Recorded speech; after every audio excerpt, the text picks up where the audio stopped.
Boa noite a todos e a todas. É uma satisfação estarmos aqui no segundo dia do Fala Chico, né? Dessa vez com a presença do professor Jaildo Pereira, né? Que ele é engenheiro civil e doutor em recursos hídricos, professor da Universidade Federal do Recôncavo da Bahia, e que nos dá uma grata satisfação de participar desse segundo dia do Fala Chico aqui no estande do Comitê da Bacia Hidrográfica do São Francisco, na ocasião do 8º Fórum Mundial da Água. Então, doutor Jaildo, seja bem-vindo. Para nós é uma grande satisfação discutir um tema tão importante que é o financiamento da gestão de recursos hídricos aqui na nossa bacia hidrográfica e no Brasil como um todo. Então, num momento de escassez hídrica, que se associa também ao processo de degradação que é proporcionado pelo homem, nós temos que discutir bastante esse recurso que é finito e que é muito importante para que nós tenhamos uma melhor qualidade de vida da nossa sociedade. Para isso, é importante que haja gestão dos recursos hídricos. Mas para que haja gestão dos recursos hídricos, é importante termos o financiamento por trás disso, que é exatamente esse financiamento que vai proporcionar as ações, no caso dos comitês, para que nós tenhamos um ciclo virtuoso no sentido da sustentabilidade hídrica e, consequentemente, da melhor qualidade de vida dos cidadãos que dependem da água. Então, doutor Jaildo, uma satisfação, e eu passo ao senhor para tecer os seus comentários em relação a esse importante tema. Muito obrigado. Inicialmente gostaria de agradecer imensamente o convite. É uma honra estar aqui participando desse espaço. A gestão dos recursos hídricos é uma tarefa extremamente desafiadora que a realidade cada vez mais vai impondo a importância e a urgência desse tema. Trazendo essa questão particularmente para a Bacia do São Francisco, eu queria chamar a atenção de alguns aspectos em particular. Em primeiro lugar, a dimensão da bacia. Estamos falando de gestão de uma bacia que tem pouco mais de 600 mil quilômetros quadrados, mais de 500 municípios, abrangendo áreas de 7 unidades da federação. No interior dessa bacia temos um conjunto de usos que, além da sua diversidade, também de porte expressivo, a exemplo da geração de energia, do abastecimento, da indústria, da irrigação e, mais recentemente, até a infraestrutura para alimentar o projeto de transposição. Quer dizer, esse conjunto de usos tem por trás uma infraestrutura que tem toda uma sofisticação para administrar. Portanto, o contexto de gestão já se apresenta de um modo muito mais complexo. Estamos falando de uma gestão dessa natureza, de uma bacia desse porte, com todas essas complexidades.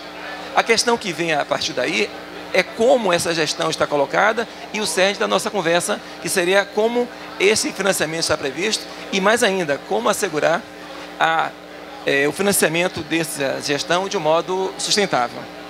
Além disso, é importante destacar que, quando se fala em financiamento, nós também temos que, além de executar através dos comitês de bacia, mais especificamente do Comitê da Bacia Hidrográfica do São Francisco, ações que venham a tornar sustentável os recursos hídricos nessas bacias e dando o retorno à comunidade, para deixarmos muito claro como esses investimentos eles são feitos a partir do recurso que é arrecadado.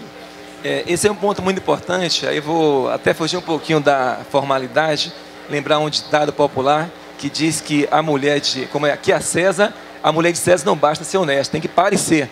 Então, quer dizer, todo esse esforço de gestão também tem que chegar para a sociedade para que ele perceba que está sendo efetivo. E queria aproveitar exatamente esse gancho para focar na gestão da Bacia do São Francisco, em que pese um conjunto de instituições que têm essa responsabilidade, a exemplo dos órgãos gestores, a exemplo dos conselhos, mas duas instituições são centrais. O próprio comitê, que aqui nos recebe, e a sua correspondente agência. Para colocar em marcha essa gestão, para fazer essa gestão mais efetiva, para fazer a sociedade perceber que essa gestão está acontecendo, este comitê tem lá uma composição de pouco mais de 60 membros, que se reúnem, que tem uma diretoria, que tem câmaras técnicas, que, portanto, tem um custo para fazê-lo funcionar, para que suas atividades possam acontecer. Completando essas atividades do comitê, tem a sua correspondente agência. Afinal de contas, para que as ações do comitê sejam efetivas, é preciso que tenha esse braço, esse suporte técnico e operacional com sua agência, que, portanto, também carece de pessoal, de, enfim, meios que representam custo. Então, temos um custo, portanto, associado a esse cerne da gestão das águas. Na situação presente, a nossa legislação, até de modo muito sábio, ela previu já um recurso para assegurar o financiamento dessa estrutura, que é a cobrança pelo uso da água. A cobrança pelo uso da água, já iniciada nessa bacia desde 2010, uma parcela dela que é destinada para essa atividade. Uma questão que nós poderíamos colocar é se essa parcela é suficiente para assegurar a sustentação financeira dessa entidade. E, além do tempo presente, uma vez que a gente pensa tanto no aspecto da sustentabilidade, além da situação de hoje, nos próximos anos, a projeção dos recursos que serão arrecadados, obedecendo naturalmente esse limite, serão suficientes para sustentar o custeio? Essa me parece ser uma grande questão que deve também fazer parte de nossas preocupações. E é exatamente aí que é importante a gente tocar também, nesse processo de cobrança, de outorgas, que vai exatamente resultar nesse volume de recursos que será arrecadado e que será revertido em ações em prol da bacia. E aí é importante destacar que, na prática, nós vemos muito bem que são recursos insuficientes. E o comitê da bacia, ele não tem um papel de Estado, de complementar, ou até sobrepor as ações que são de responsabilidade do Estado, ou do governo federal como um todo, mas de apresentar ações, projetos demonstrativos que sirvam de modelo para ações diversas em toda a bacia e, consequentemente, nós tenhamos a garantia da sustentabilidade hídrica. Como no caso do próprio Comitê da Bacia Hidrográfica do São Francisco, que tem um grande objetivo através dessas ações, que é proporcionar essa sustentabilidade através dos projetos de revitalização, dos planos municipais de saneamento básico, e outras ações de infraestrutura que são extremamente necessárias e importantes como modelos, como projetos demonstrativos para que essa sustentabilidade hídrica ela seja garantida. Aproveitando exatamente esse gancho de sustentabilidade, ao meu ver, a sociedade, talvez não ainda, lamentavelmente, de modo geral, mas aquela que está mais próxima da atuação dos comitês, já perceberam de modo mais claro a necessidade dessa sustentabilidade quando nos referimos à dimensão ambiental. A pergunta que me faço é se ela já também percebeu essa importância na questão financeira, a sustentabilidade financeira desse sistema que nós estamos fazendo um esforço enorme já há alguns anos para implantar. Eu imagino que a nenhum de nós, nem aqui no interior do sistema, nem tampouco lá na sociedade, passe pela cabeça uma possibilidade que venhamos ter uma gestão de águas sem essa participação. Já está mais do que provado, e esse fórum demonstra isso, as diversas experiências do mundo todo convergem para um ponto: água é compartilhar. Não é possível pensar em água sem compartilhar. Por mais que o usuário seja forte, tenha mais importância do ponto de vista econômico, mas não é possível pensar em água sem compartilhar. E a gente já viu que o melhor desenho que nós encontramos para efetivar ou para viabilizar essa participação é o Comitê de Bacia. E o comitê tem a sua dinâmica vinculada à agência. E para que isso funcione, tem que ter o recurso. Então, uma coisa que particularmente me preocupa é a sustentabilidade financeira desse sistema. Será que a sociedade percebeu? Aí eu vou aproveitar para falar um pouco da cobrança.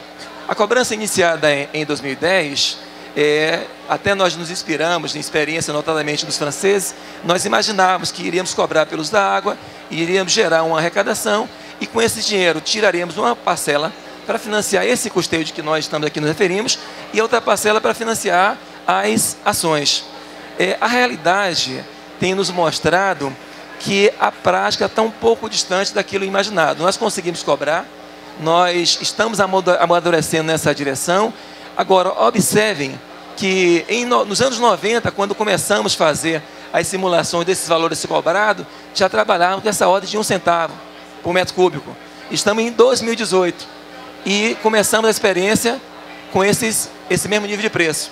Chama a atenção para a dificuldade que o Comitê do São Francisco teve, que é uma dificuldade que ainda não foi determinada, né, de aprovar a atualização desses valores. Então, no melhor dos cenários, esse novo preço vai entrar em vigor em 2019. Mas o custeio de todo esse sistema começou já em 2010. Então, se lá em 2010 nós fizemos conta e concluímos que era possível financiar essa despesa com 7,5% dos recursos daquela cobrança, possivelmente não mais será agora. E se for agora, possivelmente não será em poucos anos. O que eu me pergunto é como é que faremos para garantir essa sustentabilidade. Aí eu vou vou aproveitar para dar algumas pistas. Diante de um cenário onde os recursos disponíveis parecem não ser necessários para suprir a despesa, temos 3 alternativas: aumentar os recursos, diminuir a despesa ou uma combinação dos dois. Eu, numa aula de economia, eu fiz uma questão como essa para meus alunos em relação àquela conta que a gente recebe da companhia de saneamento. E perguntei para eles o que poderia ser feito para reduzir aquela fatura. Um aluno brilhante me surpreendeu. Ele disse: passarei a tomar banho na casa da namorada. Perfeito. A conta vai diminuir. Então, essa é outra possibilidade que também precisa ser pensada aqui no âmbito da sustentação do sistema. E o que eu quero chamar a atenção é que talvez alguns daqueles itens de despesas que hoje estão naquela caixa custeio, que, portanto, precisa ser financiado com aquela parcela da cobrança, talvez tenhamos a possibilidade de alocá-lo para a outra parte, para a parte de investimento. Ou seja, além de pensarmos em aumentar o valor arrecadado com a cobrança, além de naturalmente pensarmos em usar o recurso de modo mais eficiente para assim reduzir o custeio, também temos a possibilidade, por que não, de analisar de um modo mais aprofundado esse conjunto de despesas que são importantes para o sistema, que é fundamental para a gestão, que do ponto de vista contábil está hoje no custeio, porque não avalia a possibilidade de alocá-lo para outra parcela da cobrança. Também é outro caminho que a gente pode estudar para buscar este equilíbrio. E é importante tocar também, professor Jaildo, dada a essa escassez do recurso para financiar essas ações de gestão de recursos hídricos, né, da entrada, da participação direta do governo federal. Nós temos aí aprovado um plano de recurso hídrico que precisa sim ser tirado do papel, precisa ser executado. E o recurso oriundo da cobrança, ele é insuficiente. Isso aí já está mais do que provado, né? E, consequentemente, nós temos que ter a efetivação, né, das ações que são apresentadas pelo governo. Não adianta a gente só ter tudo documentado, mas não termos a eficiência em relação à execução dessas propostas. Porque, senão, nós não teremos financiamento, nós não teremos uma boa gestão, uma gestão eficiente. E aí também, agregado a isso, é importante colocar, né, a fiscalização, que vai muito além, né, das fiscalizações que nós temos, né, institucionais. Nós temos o exemplo, né, das FPIs, hoje já abrangendo todos os estados, né, da bacia hidrográfica do São Francisco. Mas a sociedade ela tem que ter essa sensação de pertencimento e também efetivamente participar. Então é um ciclo, né, que ele se torna virtuoso, né, partindo, né, da observação da sociedade, do conhecimento, da importância, né, dos órgãos de fiscalização, dos órgãos que podem financiar, até o próprio comitê da bacia que faz a gestão das águas na bacia. Então, isso é muito importante, dada essa escassez e, consequentemente, é mais importante ainda, né, mobilizar toda a sociedade no sentido de ter a bacia como sua, ter essa sensação de pertencimento. Concordo inteiramente com essas colocações, e quando eu iniciei aqui hoje, eu principiei chamando a atenção de alguns aspectos da Bacia do São Francisco para dar uma ideia do tamanho do desafio que é a gestão. Agora, essa sua exposição chama a atenção para outros fatores que tornam essa questão ainda mais complexa. Portanto, gestão de águas parece que não é nem para humano, né? Dada a complexidade. É mais uma razão para não poder pensar na possibilidade de fazermos de modo isolado. Tem que ser de modo compartilhado, não pode ser em um ambiente senão esse. Agora, para colocar ainda mais desafio nesse problema que é complexo, concordo que deve ser feito um esforço em direção ao poder público para cobrá-lo, para que ele realmente tire do papel muitos dos compromissos que já estão lá nos seus correspondentes planos, nós também precisamos tomar para a sociedade como um todo e o comitê também o desafio de melhorar o entendimento do setor usuário. Nós temos uma barreira enorme ainda com o setor usuário para a gente avançar e trazê-lo para dentro desse processo. Do ponto de vista formal, é claro que eles estão aqui presentes, participando, mas em temas como o financiamento, a gente ainda percebe uma certa resistência. Então, eu imagino que algumas barreiras precisam ser superadas. Quando a cobrança foi enquadrada, ou o recurso da cobrança, enquanto recurso público, que acabou impondo, né, o conjunto de regras que rege o uso deste recurso, criou aí para a gente uma dificuldade enorme nessa relação com o usuário. Se não fosse essa barreira do recurso ser público, poderemos chegar para o setor usuário e dizer: nós queremos que você participe de um modo mais firme no pagamento pelo uso da água. E, em contrapartida, este recurso aqui arrecadado também vai estar à disposição para financiar mudanças de algumas práticas, para financiar uma troca de equipamentos, uma inovação de um processo. Então, esse dinheiro poderá ir para aquele setor mais barato, para motivá-lo a também alterar a sua prática e assim colaborar com o meio ambiente e assim melhorar a sua aceitação do sistema de cobrança, porque ele pode pagar mais caro, já que ele pode utilizar. Na situação presente, isso não é possível. Mas eu acho que nós já estivemos lá atrás também, com outras situações que não eram possíveis e que hoje é parte da nossa realidade. Então, são desafios que a gente precisa encarar para trazer o setor usuário, industrial, notadamente, para dentro do processo, para que eles sejam parceiros, para que nós possamos sentar numa mesa e chegar para cada um. Tem uma parcela de esforço que vocês precisam também fazer, e uma parcela de esforço financeiro. Vocês têm toda uma expertise de gestão de negócio, precisamos dessa experiência aqui dentro para tornar mais efetivo isso. Agora, para isso, também precisamos assumir determinados desafios para que eles também possam participar. É exatamente por isso, professor Jaildo e demais participantes, que nós precisamos, além da mobilização da sociedade civil, né, dos grandes usuários e do poder público, nesse sentido de garantir o financiamento e com transparência apresentar os resultados que ele traz para a sustentabilidade da bacia, para que tenhamos um ciclo, né, como eu sempre coloco, de ciclo virtuoso. Então, é exatamente por isso que esse debate, né, ele precisa de ser muito aprofundado, né, ele precisa de muito tempo para que nós possamos ter uma base bem sólida e, consequentemente, termos o financiamento e a gestão eficiente dos recursos hídricos. Eu só tenho a agradecer a sua participação aqui, né, como um professor com expertise na área de recursos hídricos e que certamente contribuirá muito mais para o desenvolvimento de ações no Comitê da Bacia Hidrográfica do São Francisco. Uma última palavrinha. Eu gostaria de reiterar meus agradecimentos e gostaria também de deixar uma mensagem. Um tema complexo como este, muitas vezes nos leva até para desanimar. Eu tenho um filho de 5 anos. Cada vez que eu me deparo com uma questão complexa, eu lembro dele e penso: eu não posso desistir, eu não posso desanimar, porque o que eu vou dizer para ele?